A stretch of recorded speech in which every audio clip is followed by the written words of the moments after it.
वड़ी में आई हुई हानिया जो बामुश्किल 18 साल की थी, जो समीर के कमरे में इसके बेड पर बैठी खुद में ही सिमटी रो रो कर आंखें सुजा चुकी थी।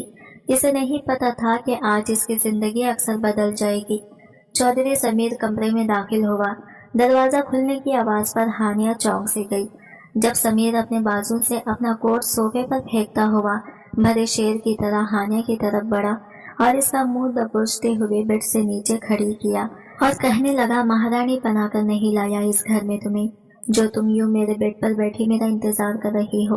वो अपने पाँवों से इसे ठोकर मारते हुए कहने लगा, तुम्हारा मेरी जिंदगी में कोई मुकाम नहीं है और कभी अपने दिल में इस तरह की कोई ख्वाहिश भी मत पालना।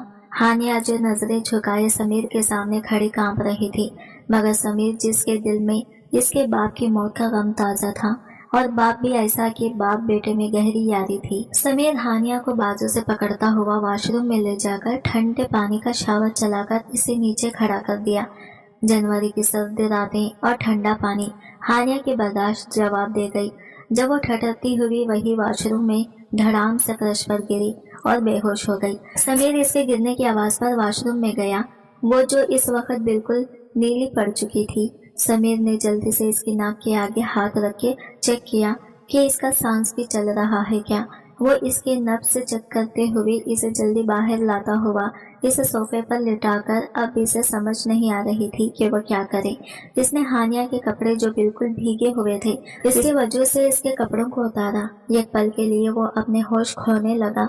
इसके नाजुक बदन को देखते हुए होश खोने लगा कि जब इसने जल्दी से खुद को होश की दुनिया में वापस लाते हुए अपना ट्राउजर शर्ट इसे पहना दिया और इसे उठाकर बेड पर लिटाते हुए इसके ऊपर कंबल उड़ा दिया। अब इसे बार बार हानि की फिक्र भी होने लगी। वो इसके होश में आने का इंतजार करने लगा, मगर रात बीत रही थी और हानिया बिल्कुल बेहोश पड़ी थी। समीर ने जब इसे हाथ लगाकर चेक करना चाहा तो वो बुखार में तप रही थी।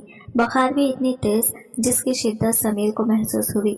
पहले वो डॉक्टर को कॉल करने लगा, फिर रुक गया कि रात के 2 बजे कौन सा डॉक्टर आई, मगर इसने अपने घर में किसी को कोई खबर न होने दी।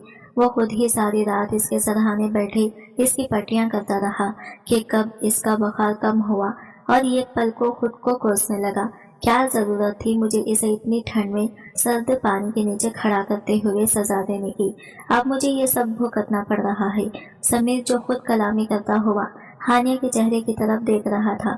इसकी आंखें बिल्कुल सुर्ख पड़ चुकी थी कि जब आहिस्ता आहिस्ता इसने अपनी आंखें खोलने की कोशिश की, मगर बुखार की शिद्दत की वजह से वो खुद को संभाल नहीं पाई थी। इसने ढूंढले से आंखों के साथ समीर का चेहरा देखा और कहने लगी, समीर साहब, आप मुझे माफ कर दें, मेरा इसमें कोई कसूर नहीं है और मेरे बाबा भी बेगुनाह हैं। वो यही मुंह में बड़बड़ाते हुए फिर से आंखें बंद कर गई। समीर जब काफी देर इसके माथे पर पट्टियां करता रहा तो इसका बुखार कुछ कम हुआ। हानिया को होश आया। इसने यूं समीर को अपने करीब देखा तो एक पल को उठकर बैठी और फिर अपने वजूद पर नजर दौड़ाई जो इस वक्त समीर के लिबास में थी। इसने एक सवालिया नजर समीर की तरफ देखा जो अपनी नजरें चुरा गया और कहने लगा, तुम सर्दी की वजह से बेहोश हो चुकी थी और मजबूरी में मुझे तुम्हारे कपड़े बदलने पड़े, क्योंकि तुम्हारी सजा इतनी जल्दी खत्म नहीं हो सकती कि तुम एक ही रात में आजाद हो जाओ। इतनी आसान मौत नहीं होगी हानिया तुम्हारी।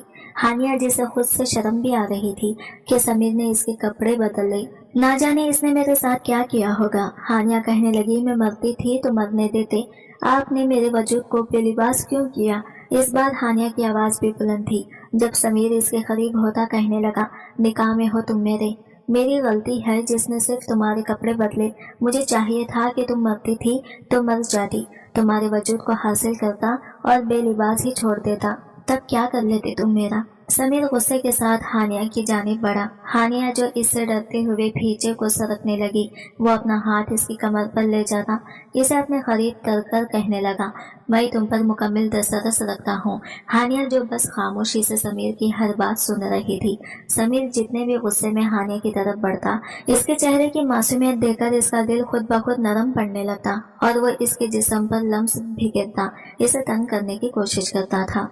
मगर हानिया जो अभी इन सब नजाकतों से नावाकिफ, जैसे ही समीर इसकी तरफ बढ़ता वो हड़बड़ाते हुए इससे पीछे हटने लगती।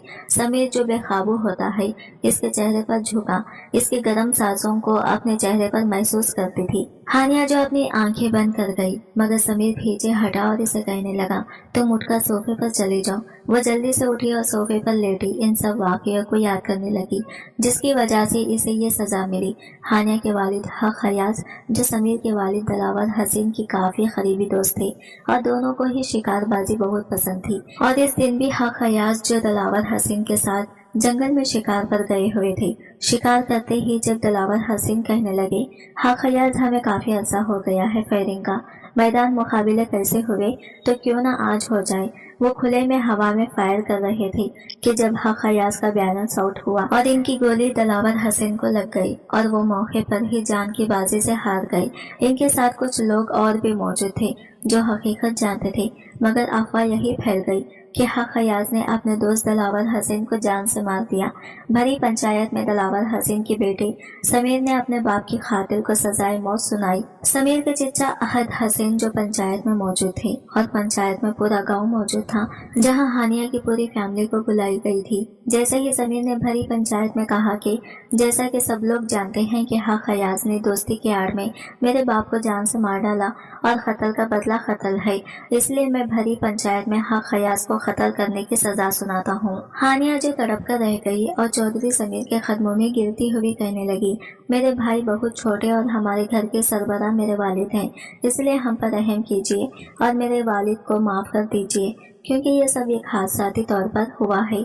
अहद हसन की नज़र इस लड़की पर पड़ी तो वो आगे बढ़ते हुए बोले, अगर अपने बाप की जिंदगी चाहती हो तो फिर बदले में वनी की रस्म अदा की जाएगी, जैसा कि खून बहा में या तो लड़की दी जाती है या फिर कत्ल के बदले कत्ल होता है। हक हयाज जो आगे बढ़ते हुए बोले, इससे बेहतर है कि आप लोग मुझे कत्ल कर दें, क्योंकि मैंने अपनी सफाई में जो कहना था वो कह चुका हूँ। दिलावर हसन को मैंने नहीं मारा, वो सब एक हादसा हुआ है। जैसे ही चौधरी समीर ने हुक्म जारी किया कि हक हयाज की गर्दन खलम कर दी जाए, हानिया तड़प कर बोली और कहने लगी कि मुझे कबूल है, जिसके साथ भी आप मेरा निकाह करें, बदले में मेरे बाप और मेरी फैमिली को छोड़ना होगा। अहद हसन ने समीर की जानिब देखा और कहा कि तुम्हारा निकाह दिलावर हसन के बेटे समीर के साथ किया जाएगा और निकाह के बाद तुम अपने खानदान से किसी किस्म का कोई राबिता नहीं रखोगी। हानिया अपनी आंखों से आंसू पोंछते हुए कहने लगी, ठीक है, मगर इस भरी पंचायत में मेरी भी एक डिमांड है कि आज के बाद कोई मेरी फैमिली को, मेरे घर वालों को तंग नहीं करेगा। मौलवी और गवाहों का इंतजाम किया गया और वहीं पर पंचायत में हानिया का निकाह चौधरी समीर के साथ कर दिया गया। पंचायत से फारिग होते जब हवेली लौटे, समीर के साथ लड़की देखकर समीर की वालिदा आग बबूला हुई और कहने लगी, क्या तुम अपने बाप के कातिल को आज़ाद छोड़ आए हो? अहद हसन आगे बढ़ते हुए कहने लगे, भाभी साहिबा, कत्ल के बदले कत्ल होता है या कत्ल के बदले इनकी लड़की। इसलिए भरी पंचायत में यही फैसला किया गया कि हक हयाज की बेटी चौधरी खानदान में बनी बन कर आएगी।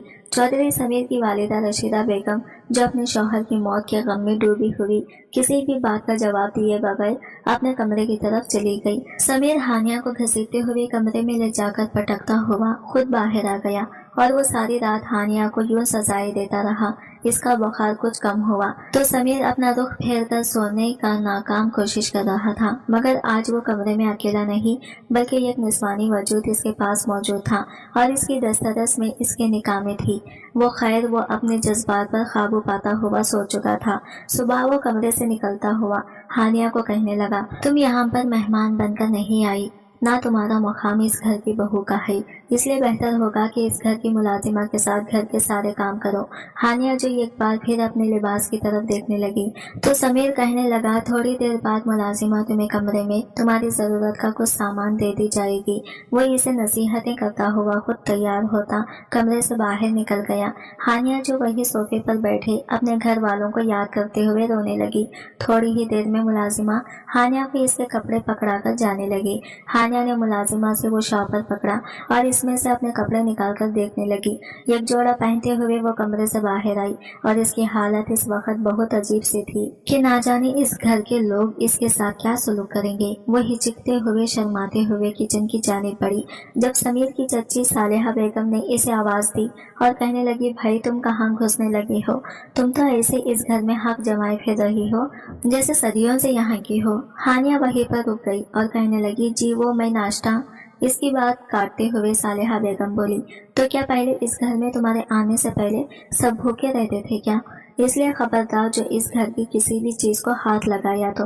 ہانیہ نے ایک نظر سمیر کی جانب ڈالتے ہوئے اپنی نظریں جھکا لی۔ سمیر کہنے لگا، چچی اسے اس گھر میں مہمان بنا کر نہیں لایا، اس گھر کے کاموں کی ذمہ داری اس پر ڈالیں۔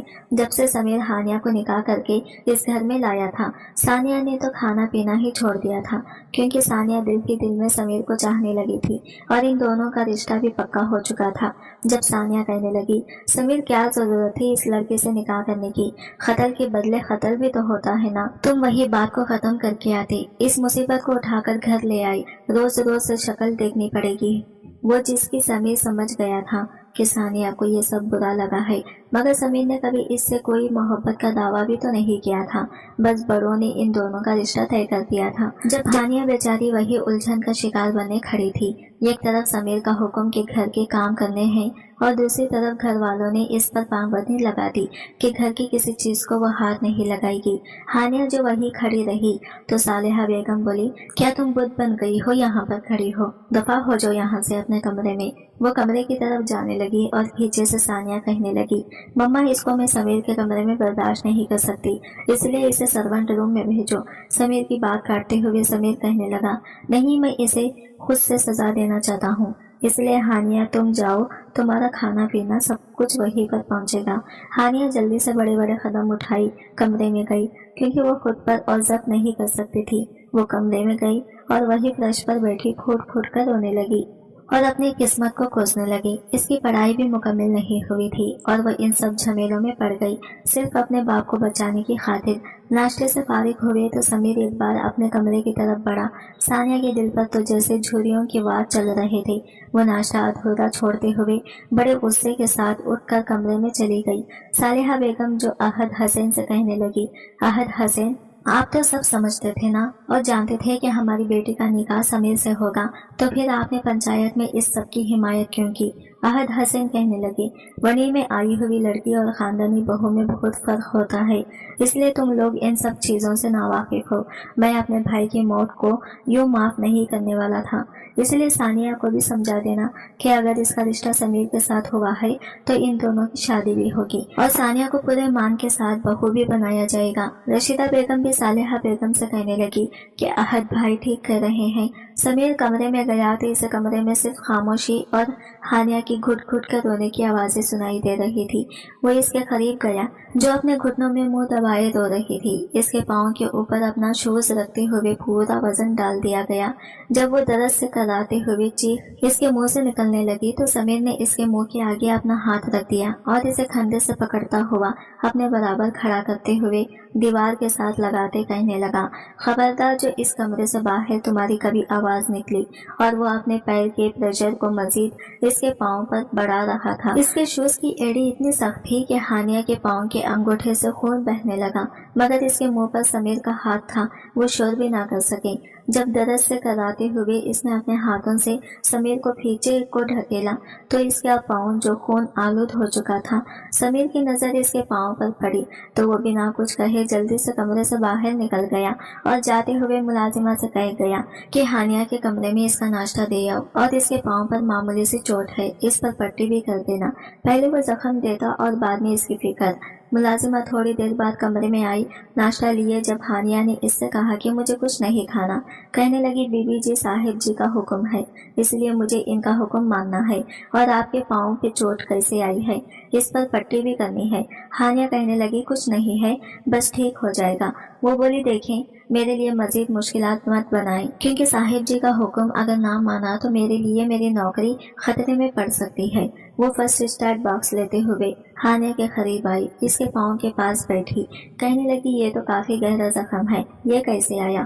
ہانیہ جو بس خاموشی سے اپنی آنکھوں سے آنسو بہا رہی تھی، اس نے اس ملازمہ کی کسی بات کا کوئی جواب نہ دیا۔ وہ اس کی پٹی کرتے ہوئے کمرے سے باہر جانے لگی۔ ہانیہ نے سامنے پڑے ٹیبل پر ناشتے کی طرف دیکھا۔ جب سے وہ چودھریوں کی حویلی میں آئی تھی، کھانے کا تو کسی نے پوچھا بھی نہیں تھا، بھوک سے اس کا برا حال تھا، اس لیے اسے مجبوراً کھانا پڑا، کیونکہ یہ ایک دن کی بات تھوڑی تھی۔ ना जाने इसकी सारी जिंदगी अब यहाँ पर गुजरने वाली थी। मजबूरन होते हुए नाश्ता करना शुरू किया। वो हलक से अपने आंसुओं के साथ निवाले उतार रही थी और समीर के इस लहजे को सोचने लगी कि जख्म भी खुद देता है और फिर मरहम रखने की भी फिक्र होती है। कल रात भी तो इसने ऐसे ही किया। पहले इसे ठंडे पानी की शावर के नीचे खड़ा कर दिया। जब वो बेहोश हो गई, बुखार में तप रही थी, तो सारी रात इसके सरहाने बैठा इसकी पट्टियां करता रहा और सुबह होते ही फिर इसे ये नया जख्म दे गया। मुलाजिमा कमरे में आई और कहने लगी, बीबी जी कमरे की सफाई करनी है। हानिया ने इसे कहा कि तुम जाओ, मैं कर लूंगी कमरे की सफाई। वो कहने लगी, मगर समीर साहब ने कभी किसी को इजाजत नहीं दी अपने कमरे की छेड़छाड़ करने के लिए। हानिया ने इसको नाश्ता वाले बर्तन दिए और कहा कि तुम जाओ। मुलाजिमा अभी जाने लगी कि जब सानिया हानिया के कमरे में आई, इसे देखते ही आग बबूला हो गई और हानिया को बाजू से झंझोड़ते हुए बोली, अपने औकात में रहना लड़की, बहुत जल्द तुम्हें इस कमरे से और इस घर से भी निकलवा दूंगी। समीर मेरा मंगेतर है और बहुत जल्द हम दोनों की शादी होने वाली है। इस हवेली की खानदानी बहू और समीर की बीवी सिर्फ मैं होंगी। सानिया इसे आंखें दिखाते हुए जोर से हानिया को धक्का देते हुए, हानिया जिसका सर बेड से टकराया और इसके माथे से खून बहने लगा। मुलाजिमा ये सब देखते हुए हानिया पर तरस खाने लगी कि जब सानिया मुलाजिमा से कहने लगी, तुम यहाँ सर पर क्यों सवार हो, दफा हो जाओ। वो जल्दी से बर्तन हाथ में थामते हुए कमरे से निकल गई। हानिया जो पहले बुखार की शिद्दत में तप रही थी, ऊपर से इसके पाँव के अंगूठे को समीर खुद जख्मी कर गया था। अब ये हानिया इन सब के लिए खुद को तैयार कर चुकी थी, क्योंकि इसने अपने बाप की जिंदगी की खातिर खुद को कुर्बान किया था। और वो अपने माथे पर हाथ रखते हुए जब इसने खून देखा तो वो खुद कलामी करते हुए कहने लगी, हानिया ये सब तुम्हें रोज बर्दाश्त करना होगा, इसलिए हिम्मत मत हारना। हानिया वहाँ सोफे से टेक लगाए बैठी, इसकी आंखों से आंसू खुश्क ही नहीं हो रहे थे। दिन के 12 बज रहे थे जब समीर की तबीयत हाफिज में कुछ खराब हो गई तो वो अपने चिच्चा से कहने लगा, चिच्चा साईं मेरी तबीयत कुछ ठीक नहीं है, भोजल सा लग रहा है। वो कहने लगी, बेटा तुम घर जाओ, यहाँ के मामलात मैं खुद देख लूंगा। समीर जो भोजल सी तबीयत लिए घर आया, अपने कमरे में गया तो सामने फर्श पर बैठी हुई हानिया जो सोफे से टेक लगाई सो रही थी। इसके माथे से खून निकलता हुआ इसके चेहरे पर भी लगा था और वो खून अब इसके चेहरे पर जम गया था। अगला पार्ट देखने के लिए हमारे चैनल को सब्सक्राइब करें और वीडियो अच्छा लगा है तो लाइक शेयर जरूर कीजिए और मिलते हैं अगले वीडियो के साथ। तब तक के लिए बाय बाय, टेक केयर, अल्लाह हाफिज।